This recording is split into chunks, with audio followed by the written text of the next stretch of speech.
Everyone, once again, welcome back to the ViCON, the biggest property online conference that we are bringing to you today here David, by the Villar Group of Companies. So, Harish. before we proceed, as we promised, we have a lot more in store for you today here at the ViCON. And to introduce our next speaker, ladies and gentlemen, may we call on the President and Chief Executive Officer of Vistaland, Sir Paulo Villar.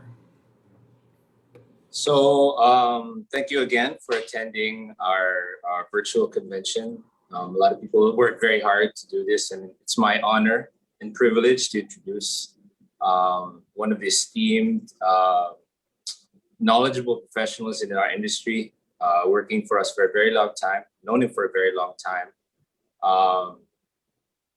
One of the people I trust to really know a lot about real estate, and a lot of very powerful and wealthy people go to this person for advice. So always great to listen to him. He's the CEO of Leechiu Property Consultants Inc. He has 25 years of experience in real estate, and he's considered the leading commercial real estate broker in the Philippines. He has arranged the lease of more than 1 million square meters of office space and sold more than $2 billion US in real estate. Also dashing, very good looking guy. Always the best person to talk to, one of the best people to talk to in real estate. It's my privilege to introduce Mr. David Leechiu.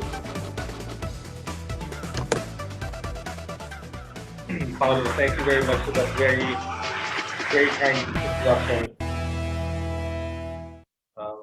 And hello, Iris. So I think I have a few slides that if I can just walk through them. Iris, is that the program agenda? Okay. So I've been asked to talk about the Philippine property market and why invest in real estate, Philippine real estate. And I think most of the predecessors have already covered the macro side economics of why the Philippines is doing well and why people should invest in the stock in the property market. And I just want to reiterate a number of these points. The first one being that we're some of the best managed countries in the world fiscally, and that might be very hard to accept even today during COVID, but that's the reality. And what we have to appreciate is that it took 20 years to get this far to where we are today. It took 20 years. And I'm so happy that in the last 20 years, many problems were solved. Many problems in the Philippines were solved. And the savings rates very high, interest rates are very low, that allowed borrowings to happen for the Philippines during this time of crisis. We have a resilient office market. It is phenomenal how the office market has performed in the Philippines, and it is the one asset class that has saved all the developers from total disaster. And the office market is the one that really kept the cash flows going when hotels were shut down, malls were shut down, retail shops were shut down, and residential sales were kind of restrained during the COVID crisis. The the office market really kept people going, and that's what saved the economy. In addition to the remittances that continued to flow, we have to thank the 11 million people that are supporting this country, because if not for them, we would also be in economic disaster. So the office market, the remittances have worked hand in hand so well to insulate the the country from disaster, unlike so many other countries. I mean, India is not having a great time. Brazil is not having a great time. Argentina not having a great time. And these are some of the largest economies in the world. Japan is not having a great time. They're very disciplined and they've managed COVID very well. But despite that, things are very hard. And yet, the office market in the Philippines continued to be one of the best performing in the world. And the net the net new leasing in 2020 ran to about 400,000 square meters, half of that BPO. Today, the first 5 months of the year, from January to May, we've tracked 220,000 square meters of office space new leases. And the 12 largest tenants in the country, who are almost all are BPO, have continued to expand throughout this COVID crisis. And they're not expanding by 10 or 20 or 50 people. They're not expanding by 100, 200 square meters. They're expanding by 10, 15,000 square meters of office space. And um, it is something that we should be happy about. It should lift our spirits because jobs continue to be created in the Philippines, despite all the job losses in the service sector. And the residential market continues to do well on the middle, on the upper middle, and on the high end. And we continue to do record transactions in the residential market. And for you here as residential brokers, be encouraged because this crisis just reinforced the need to invest in real estate. This crisis reinforced that the residential market and the office market are the two best investments anyone can ever make. In addition to that, there's so much infrastructure that's going to be completed in the next 9-10 months. We've seen the partial, well, mostly completed Skyway 4 extension of San Miguel. We've seen the bridge connecting Bonifacio to Ortigas, but there's many more under construction that will be completed very, very soon. It's just around the corner. And as soon as these restrictions are lifted, we are going to open up to a new Philippines. The tourism industry is decimated at the moment, but I expect that to flourish and to recover at a much faster pace than what many people think. And the missing piece there is Clark, because Clark is going to bring traffic from North Asia into the Philippines and give every tourist a totally different experience coming into the Philippines. Right now, when you're coming to the Philippines, it's a real hassle. You go into NAIA, you go to the traffic of NAIA, the lines in immigration, the lines in the baggage counter. It's a mess. It is overflowing in capacity. It cannot handle the workload, and the relief will come when Clark opens. But Clark will not just be a relief to NAIA. It will mean to many foreigners that actually, if they have a flight to the Philippines, the flight will leave on time and land on time. Actually, you won't need to wait an hour or 30 minutes in immigration, or wait for your bags for an hour, or crawl out of traffic for an hour to cover 2 kilometers. It will be a totally new experience for the general public and for foreigners. And they will say, oh my God, this is the part of the Philippines that I never saw, which is what? 90% of the geography of the Philippines will now open up to foreigners. And so Clark will work hand in hand with the Visayan airports. And what many people don't know is, in addition to Clark, we completed the Davao Airport in Mindanao, the Iloilo Airport, the Cebu Airport, Puerto Princesa, San Vicente, Tagbilaran Airport, and Siargao. And more are in the pipeline. That's 8 or 9 airports that are totally new. And at the moment you land and get out of the airport with no hassle, you're gonna have access to all these beautiful roads and scenery and beaches and resorts that you can find in the world. Because as you know, Travel and Leisure, Condé Nast, Forbes Travel, CNN Travel have all unanimously voted the Philippines as one of the 3 best destinations for beach and resort travel. And that has been happening for the last 7 years. And so the infrastructure will complement the world-class tourism. Some of the best roads we have ever built in the country are found in northern Luzon, as soon as you leave Clark. All the way to Pagudpod, the roads, all the way to Baguio, the roads are gorgeous, beautiful scenery. And the coastline from Oro Point all the way through to Aurora, gorgeous. It reminds you of Surfers Paradise or Surfers Paradise and that other very famous beach in Australia that I can't think of, the Gold Coast. There it is, the Gold Coast. It reminds you of the Gold Coast where the beachfront is like 50 meters deep. How many beaches have you been to where the beach depth is 50 meters from water to shore? Okay, it's vast and it runs across hundreds of kilometers.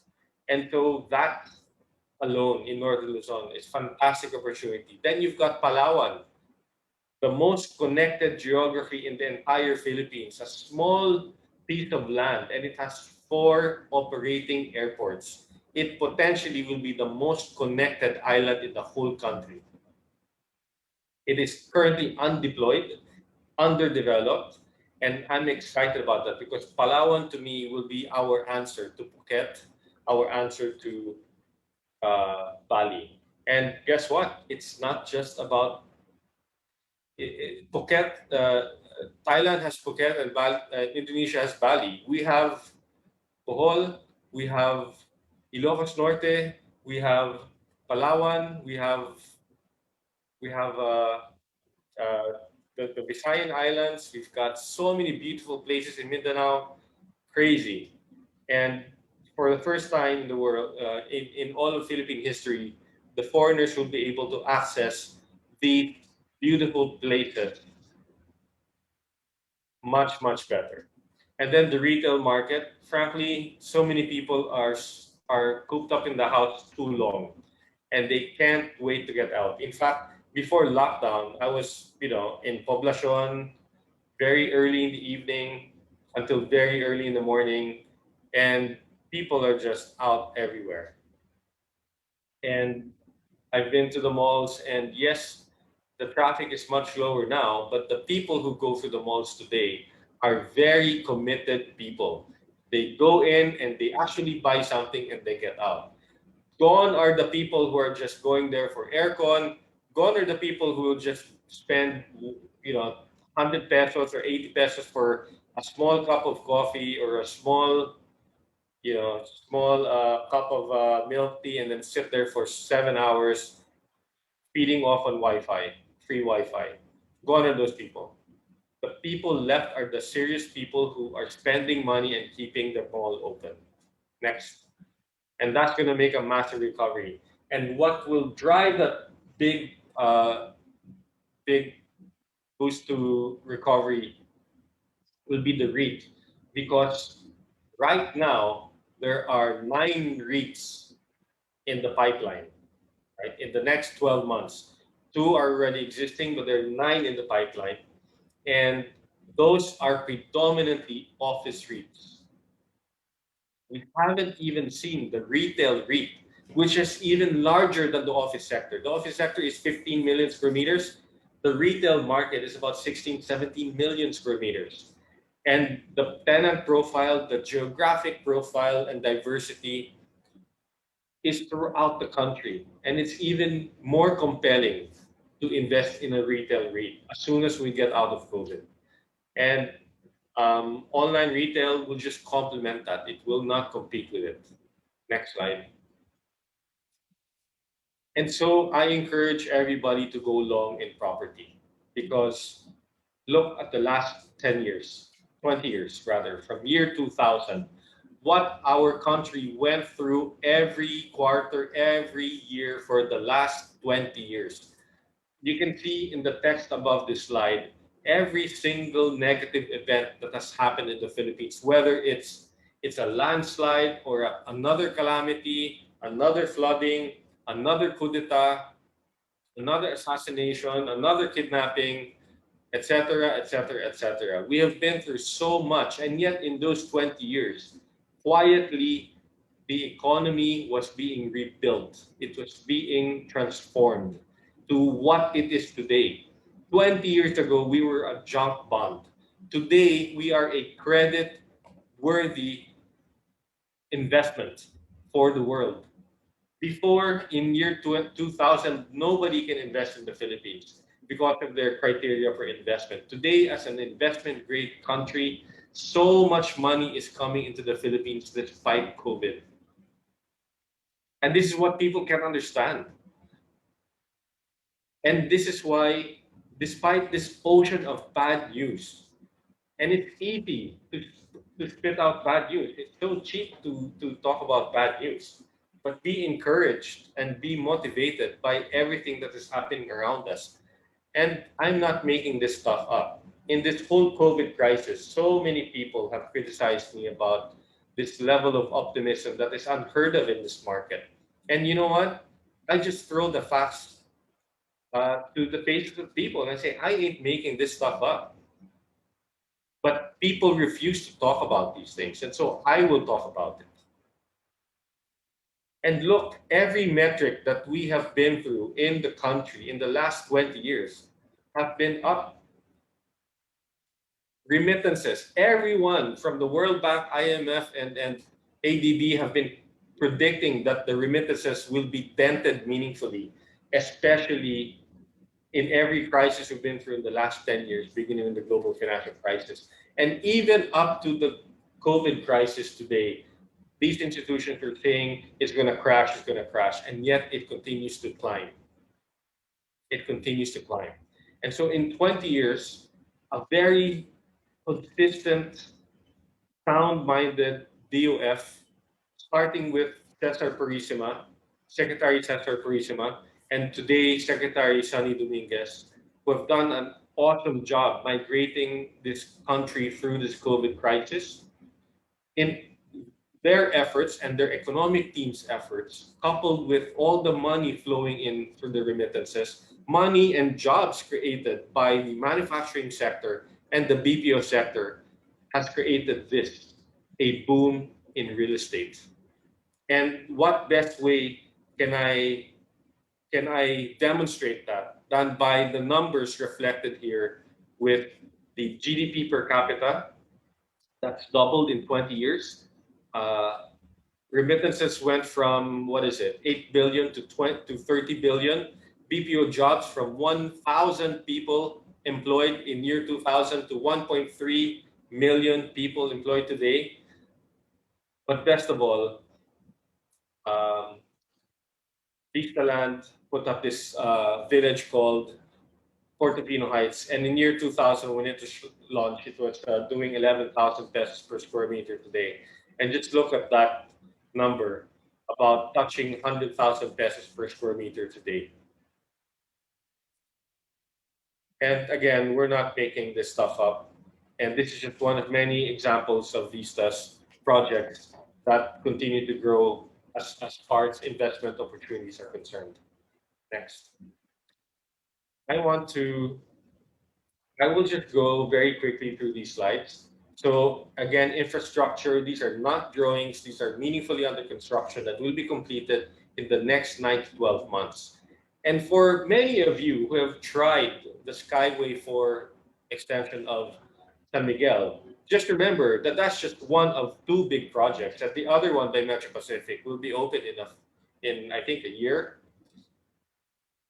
But remember the feeling of driving through that geography and covering it within 15 minutes, right? Some people texted me and say, oh my God, I'm crying. This is actually possible in the Philippines. And well, you better bring a lot of tissue because there's so many more bridges, roads, railway that you're going to use that will bring you to tears, because finally we are building infrastructure to meet the capacity. Next. And all this will translate to property value appreciation. And the world of the Philippines is not just Metro Manila. We have built 51 business districts and we have consumed all of them. Next. It is also outside of Metro Manila. And Vistaland is one of the most prominent developers covering, I would say, almost 60% of the Philippines geography has a Vistaland project. Next. The office market continues to grow. This is the growth curve, okay? This is not the actual net numbers. This is the actual growth rate. So it slowed down meaningfully, and then it started shooting back up again since third quarter of 2020. It's been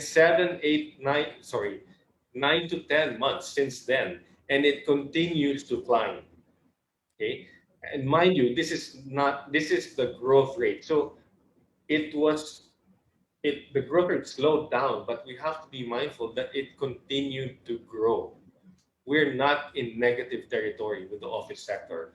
And during the third quarter and second quarter of 2020, we and India were probably the only two countries in the world that was actually enjoying net new leases. No other country in the world is taking new leases. Next. Another thing to say, 99% of tenants have renewed. 99% of tenants continue to pay rent. The POGO sector has contracted, but they've only contracted 20% of their footprint. Next. I'll just skip through some of these slides. Next. Next. So the black line here, and if you can just bear with me, the black line here shows you the residential real estate price index built by the BSP. It basically shows you the movement of prices, right? And correlated to that, entwined with that is red, the overseas remittances. And every time there's a slowdown in remittances, prices will slow down the following quarter. And as soon as there's a jump in remittances, there will be a jump in prices the following quarter. No other metric influences the residential market the way the overseas Filipino remittances does. It is a twin curve, at least for the last 20, 30 years. It has been a twin curve. Interest rates are an influence, but it is an influence 6-9 months down the road. The amount of lending in the economy is an influence, but it is an influence 9-10 months down the road. The most immediate correlation between the residential market is with the remittances. And what can I say about the remittances? Apart from the fact that it's the one that saved this country from the doldrums in the 80s. It's that industry can increase meaningfully 50%, 100%, 200%. And while that sounds kind of crazy to you, for me saying this, please remember that the 11 million Filipinos that send money here to the Philippines are pretty much sending, I would say, low-level needs for their families. Tuition fees, medical bills, burial, money for tricycles, money for jeepney, money for FX, money for grocery. These overseas Filipinos are not sending investable funds because they think that they have no confidence in the Philippines. But that is changing. And more, we are leasing office space and residential high-end housing to the very wealthy overseas Filipinos who are multi-millionaires in the US or Canada or Europe or Australia or Norway or Antarctica. I mean, even in Antarctica, as cold as it is, there's still Filipinos there eating seals. I don't know, but they continue. But we have been servicing these very wealthy Filipinos, and they are opening up meaningful businesses. They're not opening up a sari-sari store. They're not opening up a fleet of jeeps for jeepneys or tricycles. They're opening software development operations. They're opening medical tourism back office operations. They're employing 50 PhD holders. They're employing 100 master's degree holders, engineers. And that's what's exciting. The wealthy Filipinos that are abroad, there's easily 400, 500,000 of these multimillionaire Filipinos who have not even bothered investing in the Philippines because they have not been told all this. All they see is that, oh, human rights violations. Oh, uh, what did he say this time? Whoever that guy is. It's all about that. Nobody talks about the fundamental blossoming of this economy. Next. And that's why we are long in real estate. So this just shows you the units sold, and you can see that it was declining and now it's climbing again. It is not in negative territory. The growth rate is just significantly slower. And people are going to say, what the heck are you talking about, David? Well, I'm going to answer back and say, I'm not talking about 5 or 6 or 10 buildings. I'm talking about 484 different projects across 100 developers, across 250,000 properties. That's what we're talking about. And you can see the launches went up, the sales are going up, and so the new launches for 2020 fourth quarter and 2021 kind of slowed down because the developers needed to get the stock absorbed, and the lockdowns kind of encourage that. But there are more and more projects in the pipeline. Next. And again, this is pre-sales velocity across 100 developers, across 484, and across 6 price segments. And you can see that most of them are already in recovery phase. Next. Blue shows you how rents in the residential sector have come down. And you know what? Despite that, capital values continue to hold ground. If you look at Bonifacio, if you look at Taguig, you look at Makati, they've pretty much stayed where they were pre-COVID. And remember that the economy contracted by almost 10%. And yet capital values continue to hold, which means that if you put your money in property, they would preserve in value. Predominantly. Predominantly. I'm not denying the fact that there are many, many other properties that are being sold at discounted rates today. But the general overall picture looks like this. Next. And tourism, I'll skip through this. But next. In the same way that I started this program, thanking Secretary Sunny Dominguez and the economic team for all the work that they've put in to steer this country from disaster to economic prosperity for so many people that we take for granted, right? Tax cuts. We talked about tax cuts to them and tax reform to the lower class and middle class people. It gave them basically a 2-month bonus with those tax cuts. And all of a sudden, we don't actually bother with that anymore. And yet we continue to enjoy that, right? In the same way that we started this talk, thanking Secretary Dominguez for everything that he has done, heroically done for this country, we'd also like to publicly thank um, Secretary Romulo for everything that she has done for the Department of Tourism. Because it's frankly very difficult to manage 7,700 islands or whatever it is and stay sane. And 100 million people and 8 million tourists that are trying to get back to the Philippines. Next.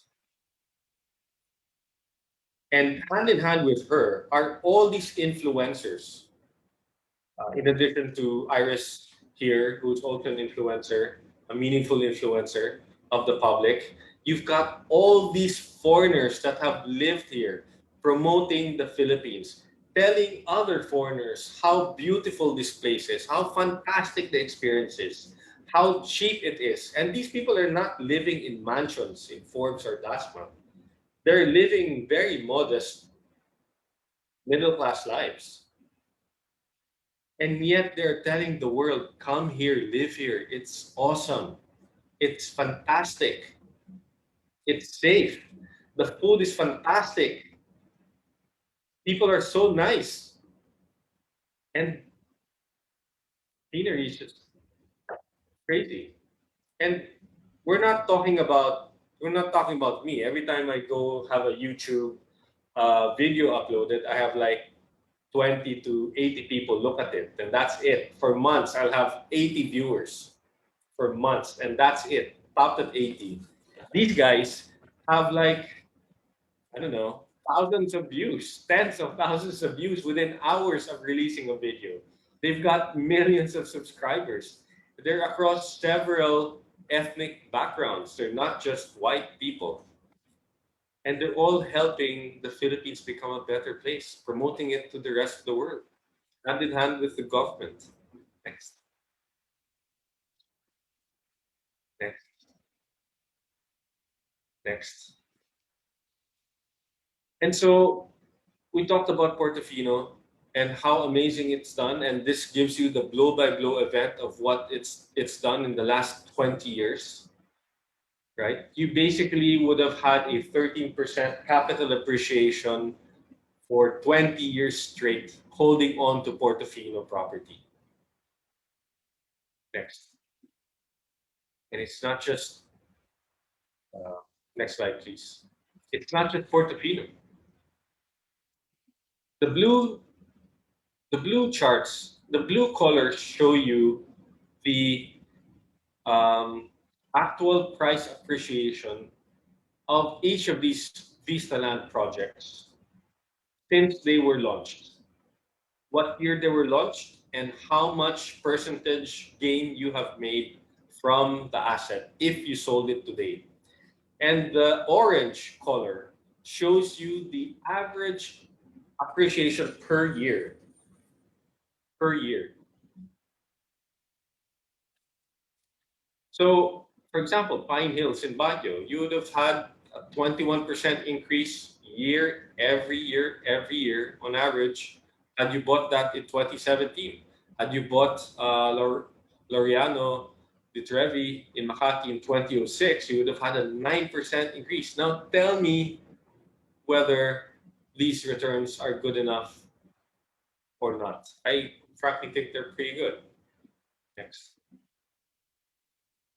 And the same, whether it's condominiums, house and lots only, the story is the same. And it's a reflection of the strong brand that Vista Land has in the market, the confidence level that they've built for the buyers, and the way they take care of it, and the vision of Senator Villar and Paulo and Mrs. Villar for leading and steering this company through where it is today.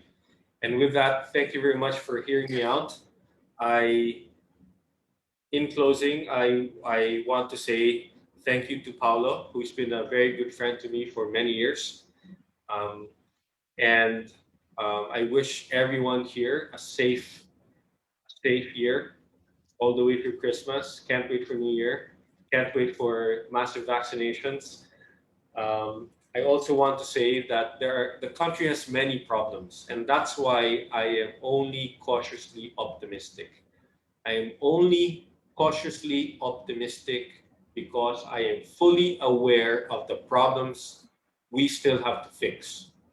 But it is irresponsible for us to think that things are so bad because we have fixed so many problems across so many years in this country. And we should face this pandemic with the face of optimism because the option is just death. Okay? There hasn't been a successful person that has not been optimistic in the face of difficulty, in the face of crisis, in the face of challenges. So I ask each and every one of you here listening, do you want to be a successful person? Or do you want to just be carried over by the tide and swept away? And with that, thank you very much again.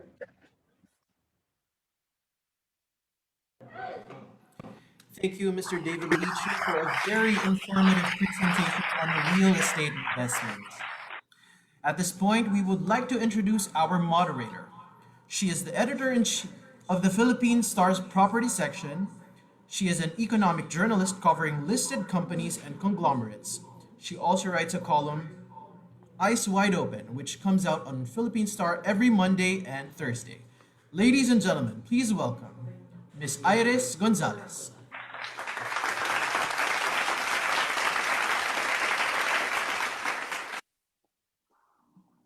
Hello, hi everyone. Good afternoon. Hi David. Thanks for Hey, that presentation. hey, thank you. Thank you for having me. Yes, as Paula said, it's always good to listen to David.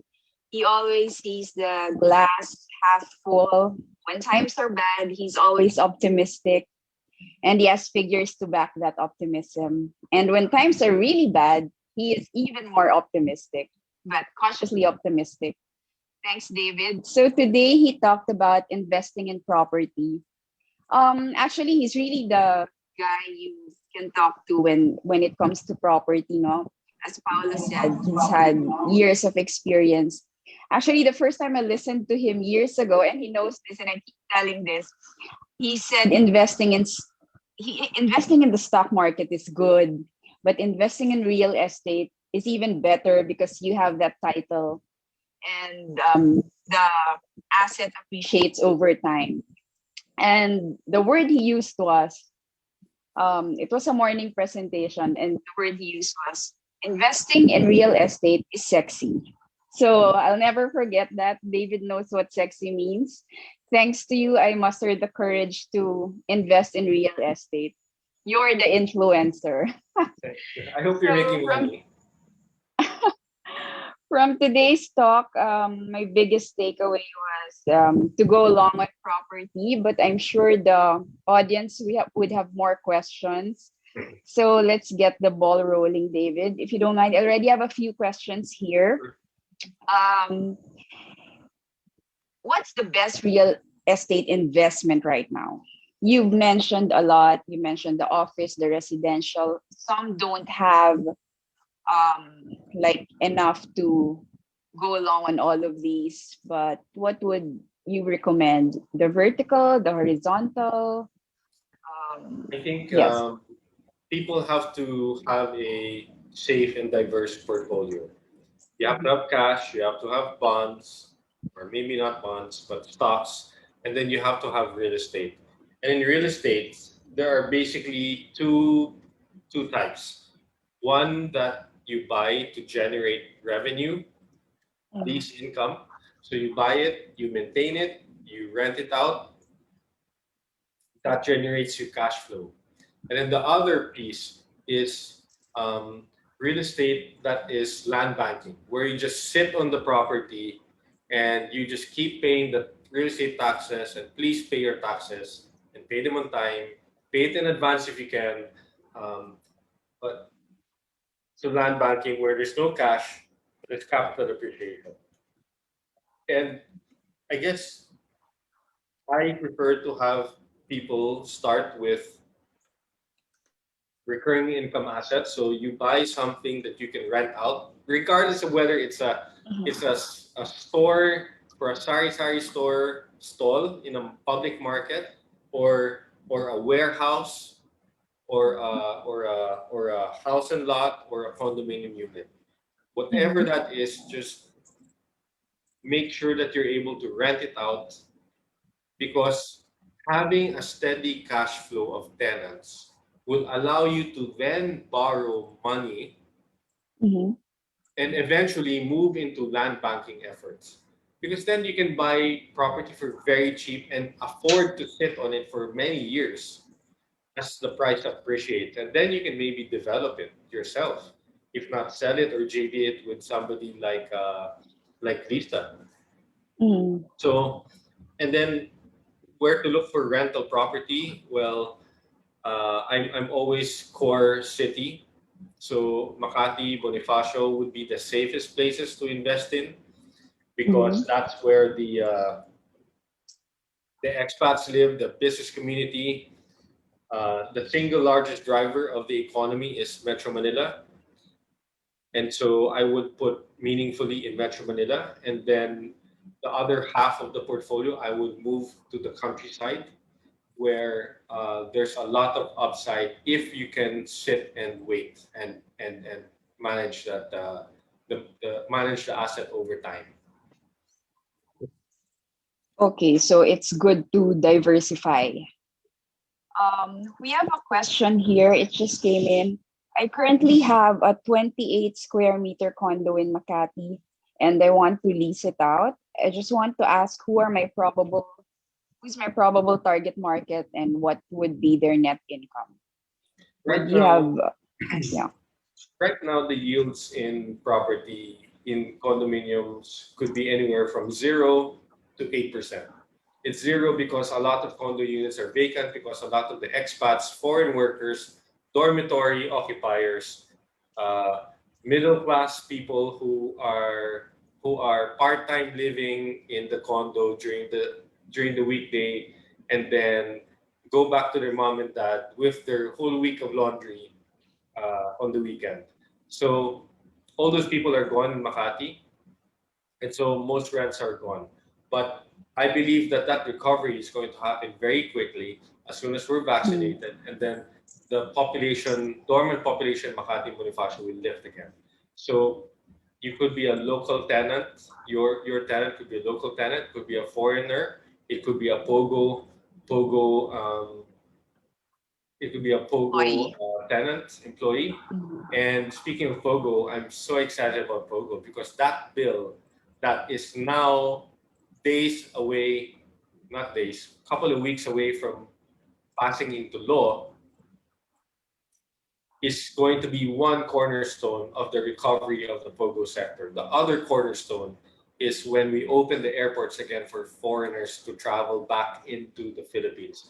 And when that happens, you're going to have a resurgence of the Pogo sector. The entire global Pogo industry is going to descend into the Philippines, and they will come back with a vengeance, is what I'm expecting them to do. So you will have a Yeah, Pogo that's tenant that will pay you crazy rents that will allow you to make 12% to 50% yields a year. wow, that's very attractive. You won't get that in if you put your money in a bank, and if you put it in stocks, well, it's kind of a roller coaster ride right now. So yeah, that's good to remember. Here's another question. This is very practical. What documents should I ask to my probable tenants during the application phase to ensure their financial capability?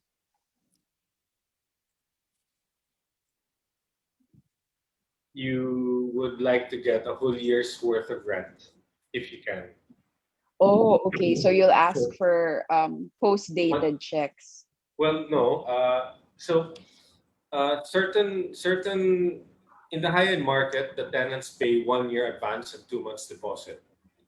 So Mm. outside the high end market, the tenants will normally pay 3 to 4 months advance rent and 3 to 4 months deposit. So the challenge is, how can you motivate the tenant to give more? Um, and then you have post-it checks for the balance. Okay, okay. So That was an anonymous question, but I'm sure he's taking down notes. This is another one from Kate Biko. Given the price appreciation of the existing projects of Vista Land, can you still advise to buy available units in those already in air let me rephrase this, to buy available units of those that have already appreciated? I think that's what she meant. You have to believe in this country and that we have a very, very high chance of doubling the per capita income of the Filipino in the next 15 to 20 years.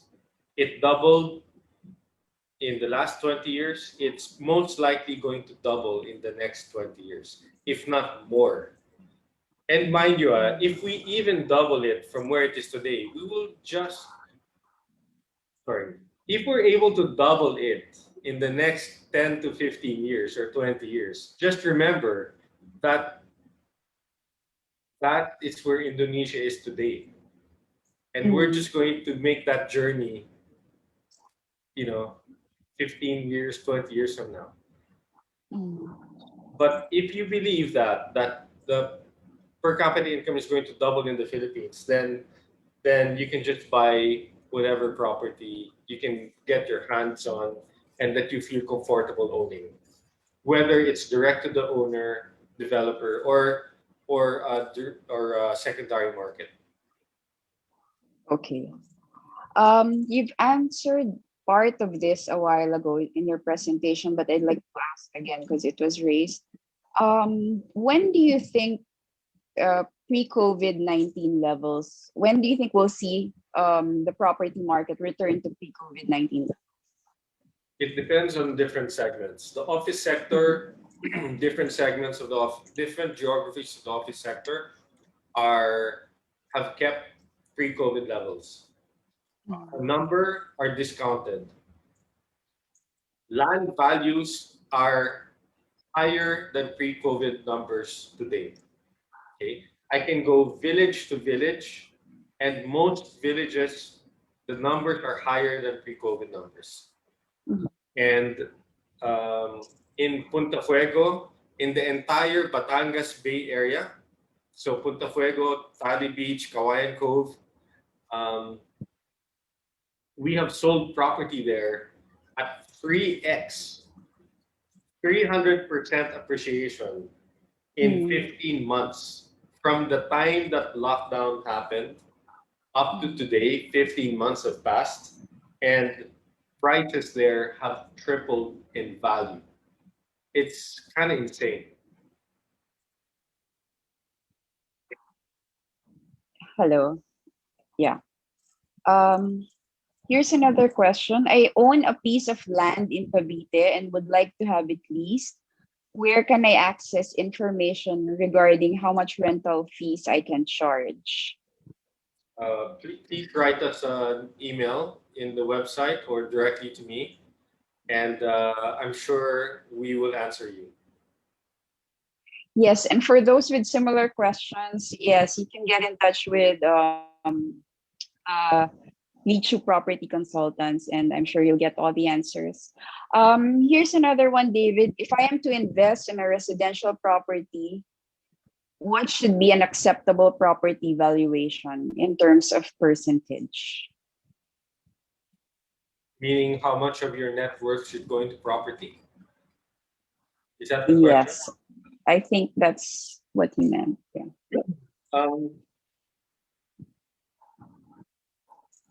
Some people only own property. I mean, many of the people who I service who own buildings, they only own property. They might have some stocks, but stocks is like 2-3% of their portfolio. Bonds, 1-2% of their portfolio. But the meaningful investment is real estate. I tend to kind of balance things out and have a bit more in stocks. So I would probably have 30%, 40% in stocks. There are times when I was 100% in stocks, and there were times when I was 0 in stocks. So I would say you have to, in the journey of investing and building wealth, you need to have the combination of the stock market and the property market working hand in hand. So it has to be diverse. No? I remember you mentioned before, for you to be able to buy property, you should accumulate wealth first, and you can get something like that. Yeah. Yes. Here's another one from Marites Durian. Sir, what is the most basic measurement of investment risk?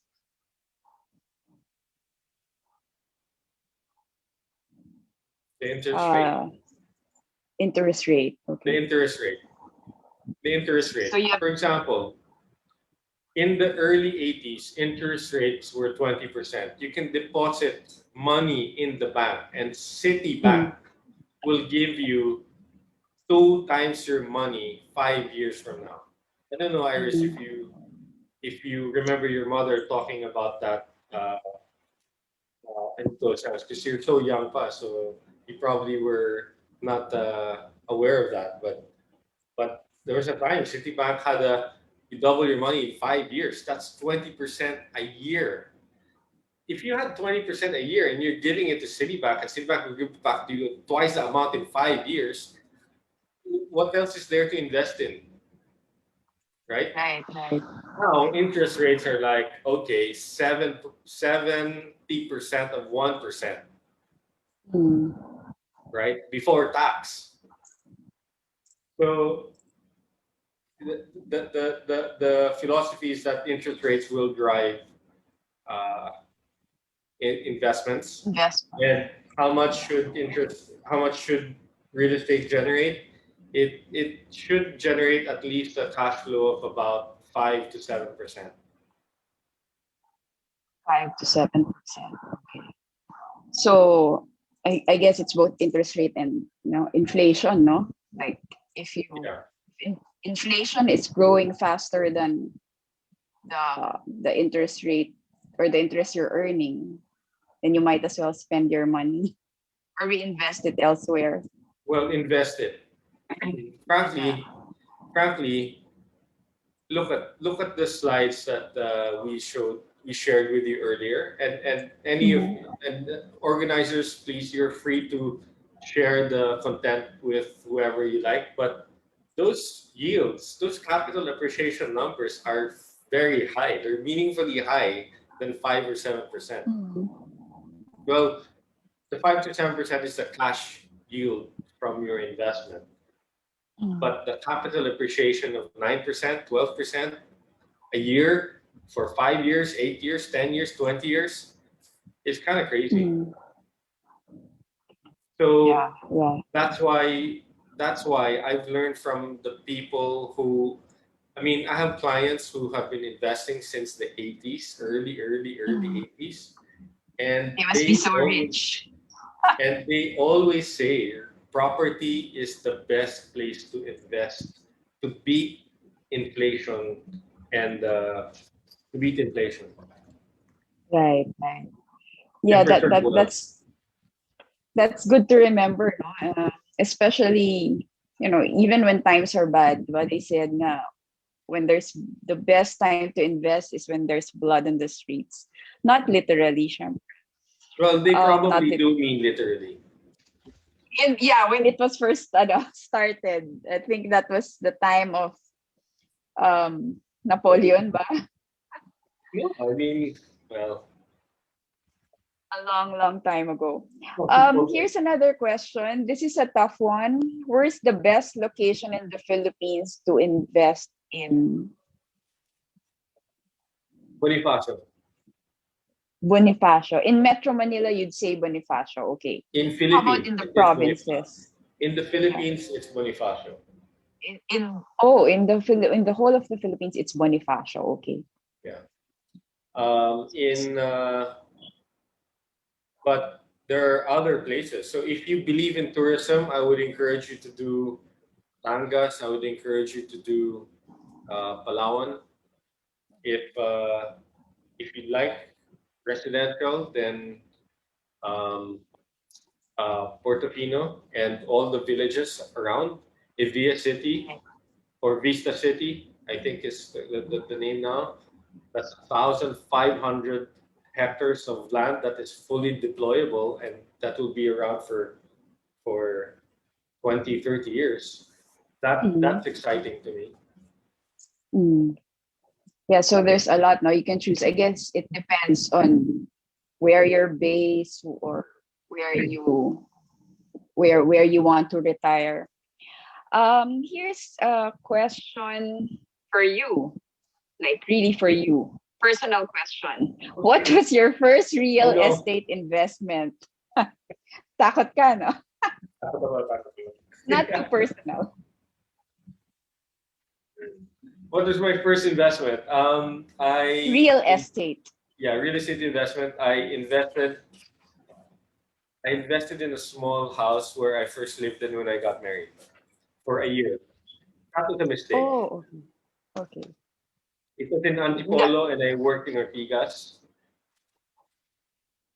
And that was a mistake. The mistake was the location or the marriage? The I'm mistake. just kidding. I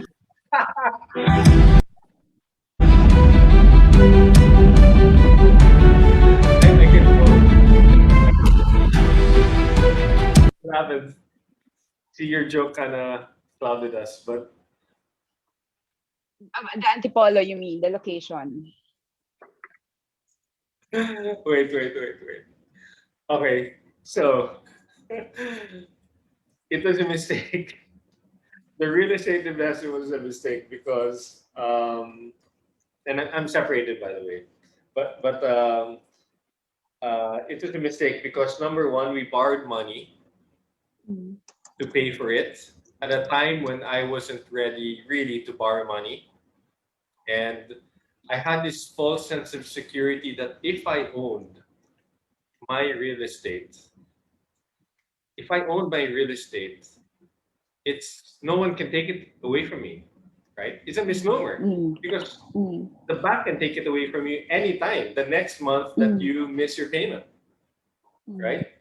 And but it gives you that false sense of security, which is why in hindsight I would have put my money in the stock market first, build it to some degree, and then make money there and then start owning property that I really, really like to live in.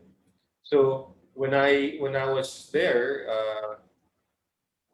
I worked in Ortigas, 9 kilometers away, and it took me 1.5 hours to cover that distance every trip. And then from Ortigas, I got a job in Makati, and my God, my journey went from 1.5 hours to 3 hours each way. So I was spending 5 to 6 hours in the car every day because I was tied up to that house. Oh, yes. And so when I rented the house out and rented somewhere else, I rented for 10 years.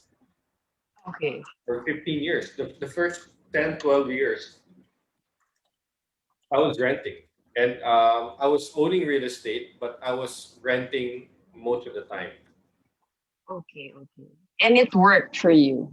It Okay. worked for me because not being in debt allowed me to put that money in the stock market. And then the money that I put in the stock market that grew, put it back in real estate. And then the money that I made in real estate, put it back in. I mean, it's constantly moving from stock market to property market. And I'm oversimplifying it, but just that I encourage people to invest in the property market, I also encourage people to invest in the stock market because you need both platforms to really build wealth at the fastest possible way. Okay. Noted on that. Thank you, David. Sorry, it got quite complicated. But thank you. Very interesting. I have my own question. You mentioned 9 REIT properties in the pipeline. We know some. Vista is included, as Chairman Manny Villar said a while ago. Would you are you at liberty to reveal the others? Well, there's Mega World, there's Vista, there's Philinvest, and there's Robinsons. Those are the others that are in the pipeline. So that's uh, five, six. That'll make six, right? The two that are existing plus the four in the pipeline. And then the others I can't really talk about just yet. But they are listed as well, or their sponsors are listed. Their sponsors are listed as well. Okay. Sorry. There's Some are and some are not. okay. Some are, and they're eyeing to do it this year or next year. The next 10 months. Okay, the next 10 months. Okay, thanks for that. I think we can accommodate just a few questions. I'm checking the chat box now. Here's another one regarding tourism. What can you say about the health protocols implemented by the government now? And if they're making a positive impact to boost our tourism? That's from Emilita Santos. It's very hard to manage 7,700 islands and 100 million very hard-headed Filipinos. So I guess look at it this way. Yes, we have relaxed a lot of it to make it easy. Because if you went to Hong Kong, you would be in quarantine for 21 calendar days. You fly in here, they will let you sit in the quarantine hotel for 7 to 9 days. That's one of the most relaxed in the world. There are some who have no quarantine whatsoever, like in the US today. You fly into the US, you don't need to wear a mask. Yeah. There are some crazy things that we are still doing, like the face shield, right? Right. And I don't want to get started on that, but or the you have to have this weird shield when you are on a bike. I mean, Yes. the plastic The fortress plastic wall, divider. whatever. Yeah. Anyway, whatever. But be comforted by the fact that the quarantine rules are actually a lot less draconian than in other countries. In Australia, they have a military style lockdown. Okay? If you're in Makati, you cannot leave Makati. If you're in Quezon City, you stay in Quezon City. You're not going to be 1 foot leaving. You won't even think about looking at the border. That's Australia. Military style lockdown. So it's other countries are very strict, and ours is, well, it will always be, I don't know, I mean, there will always be complaints, but I think we're trying. The tourism secretary and the IATF, they're trying whatever is doable. We have the last two questions. Thanks for that, David. Is it advisable or an advantage to acquire a property from a unit forfeited by a bank? Depends, because sometimes it takes a while to fix those problems. And as you fix those problems, it could take, I don't know what the problems are, but in some instances, it could take a few weeks, which is good, easy, a few months, which is tolerable. Some of these cases could take years. Again, I don't know what the case is with the bank, right? It could be a simple foreclosure, it could be a simple loan.